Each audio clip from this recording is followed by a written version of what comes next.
তো গাইস অনেক দিন ধরে আমার খুবই ইচ্ছে করছিল তড়কা আর রুমালি রুটি খেতে। পাপাকে বলা মতনই পাপা সঙ্গে সঙ্গে গিয়ে বাজার থেকে নিয়ে চলে এসেছে। এখানে ছিল 1 প্লেট তড়কা আর ওখানে ছিল 6টা রুটি টোটাল। চলো এবার তোমাদেরকে আমি খুলে দেখাবো আর কীরকম টেস্ট সেটাও বলতে ভুলবো না। আর তোমাদের কাদের কাদের তড়কা রুমালি রুটি খেতে ভালো লাগে প্লিজ কমেন্টে বলো। আমার অনেক দিন ধরে ইচ্ছে হচ্ছিলো, তাই বাবাকে বলা মতন সঙ্গে সঙ্গে নিয়ে চলে আসলো। তো আজকে রাতের ডিনার এটাই হচ্ছে।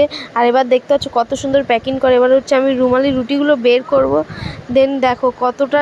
তো গাইস দেখতে পাচ্ছ কত সুন্দরভাবে প্যাকিং করা আছে। আর এবার আমি খুলে নেবো আর তোমাদেরকে দেখাবো সাইজগুলো কত বড় বড়। দেখতে পাচ্ছ কি দারুণ লাগছে একদম।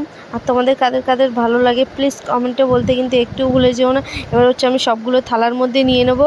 দেন থালার মধ্যে নিয়ে এবার আমি সব একটা প্লেটে সার্ভ করে তারপর নিজের জন্য এবার খেয়ে বলবো যে কেমন হয়েছে, তরকারির টেস্ট কেমন ছিল। চলো এবার বলি তোমাদেরকে, আগে সবগুলো খুলে নিই।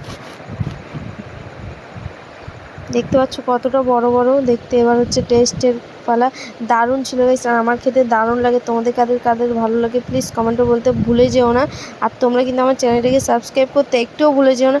আর দেখো আমার সাথে সাথে আমার বোনও খাচ্ছিল খুবই মজা করে। চলো এবার আমার বোন খাচ্ছে সেটা তোমাদেরকে দেখাবো। তার আগে আমি একটু খেয়ে নিই। এই ছিললাম, এই নিলাম আচ্ছা করে, এবার সুন্দর করে একদম গালে ঢুকিয়ে দেবো। যে কী টেস্ট কী বলবো তোমাদেরকে, কোনো কথাই হবে না। দেন চলো এবার আমার বোনকে দেখিয়ে দেবো। এই দেখো আমার বোন বলছে আমাকেও দেখা। দেখতে পাচ্ছ কত সুন্দরভাবে খাচ্ছে। আজকে মতো